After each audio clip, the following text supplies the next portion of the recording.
যে নারী সারা পৃথিবী ল্যাংটা হোক, যে নারী আখিরাত চেনে, সে মনে করে আমার কালো বোরকার মধ্যেই আমার ইজ্জত।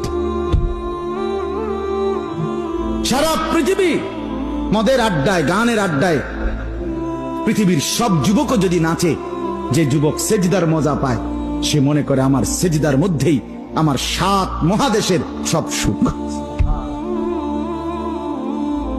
আমি তো প্রায়ই বলি যে নাফরমানার পাপীরা, ছেলেরা তোমাদেরকেও বলি, বাপ তোমরা যারা গুনার মজা পাও, মনে করো ছবি দেখে মজা, নারী দেখে মজা, উলঙ্গ ছবি দেখে মজা, নর্তকীর নাচ দেখে মজা, মদের আড্ডায় জুয়ার আড্ডায় মজা, বন্ধুদের সাথে বেনামাজি হয়ে খারাইয়া পেশাব কইরা মজা, খুশি। খোদার কসম, তোমাদের এই মজার চাইতে আমাদের একটা সেজদার মজা আমাদের কাছে কোটি গুণ বেশি।